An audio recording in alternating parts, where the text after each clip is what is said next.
वो हुआ भारतीय जनता पार्टी के शीर्षस्थ नेतृत्व के द्वारा करवाया गया काम है।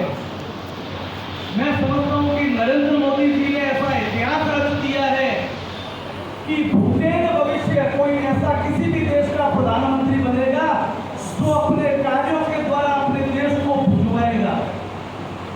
और भारतीय जनता पार्टी का कार्यकर्ता होने के नाते हम सबको इस बात का गर्व है। एक किसी समय गीत आया था कि हम उस देश के वासी हैं जिस देश में गंगा बहती है। मैं कहता हूं कि भारतीय जनता पार्टी का कार्यकर्ता इस बात का गौरव कर सकता है कि वो भारतीय जनता पार्टी का कार्यकर्ता है और उसके नेता देश के प्रधानमंत्री नरेंद्र मोदी जी हैं। हम सबने भी देखा होगा कि अभी पिछले कुछ दिनों में जो देश नरेंद्र मोदी जी को वीजा देने को तैयार नहीं था, वो देश नरेंद्र मोदी जी को बॉस कहकर पुकार रहा है।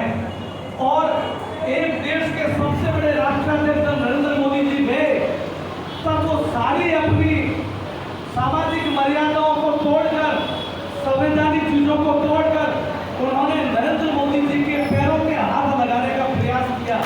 मैं कह सकता हूं कि दोस्तों ये चीज अपने आप में इतनी अद्वितीय और इतनी बड़ी है कि जिसकी जितनी प्रशंसा की जाए उतनी कम है। और मैं समझता हूँ इससे तो मैं नहीं बल्कि भारतीय जनता पार्टी के ऐसे असंख्य कार्यकर्ता पूरे देश में काम कर रहे हैं जो सिर्फ इसके लिए काम कर रहे हैं कि सबसे पहले देश उसके बाद पार्टी। और मैं समझता हूँ कि ये जो हमारा मंच है वो इतना बढ़िया कार्यकर्ताओं का है। आप सब लोगों को इस बात के लिए धन्यवाद देना चाहूँगा कि आपने हमारे महेश व्यास जी को जिला मंत्री बनाने के लिए जिस तरह से उनका ये स्वागत और अभिनंदन का कार्यक्रम रखना है, मैं समझता हूँ कि इससे कार्यकर्ताओं के व्यक्तित्व में उभार आता है। एक उदाहरण देकर अपनी बात को समाप्त कर दूंगा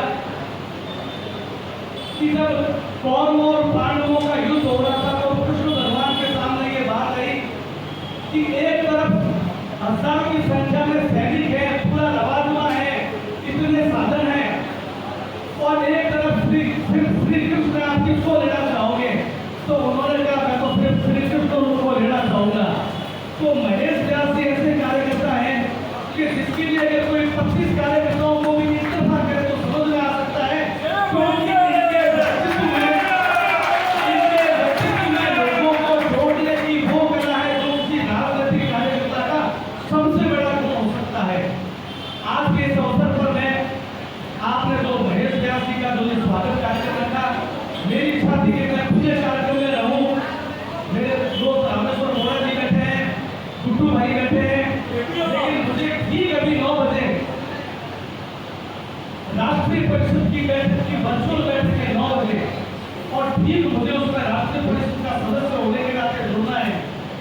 और उत्तर प्रदेश के विधायक बीकानेर आए गए हैं विधायक प्रवास योजना में, मुझे उनके पास पहुंचकर उनके साथ उस बैठक में पहुंचना है।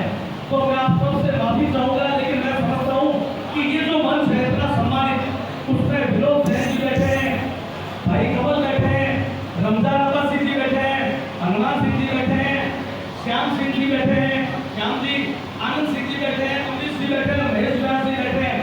लेकिन एक शख्स ऐसे बैठे श्री भगवान जी अग्रवाल कि उनको ये कहा जा सकता है कि वो कार्यकर्ताओं के झलक है और वो कैसे न जाने कितने सैकड़ों कार्यकर्ताओं को उन्होंने सुनिए किया है। श्री भगवान जी का आशीर्वाद हम पर बना रहे। इस परिसर में बैठे अन्य लोग जो मुझसे बड़े हैं उनका स्नेह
कि आपने महेश व्यास जी के साथ साथ सभी गणमान्य अतिथियों का संसद के व्यापक बैठाकर हम पर स्वागत अभिनंदन किया।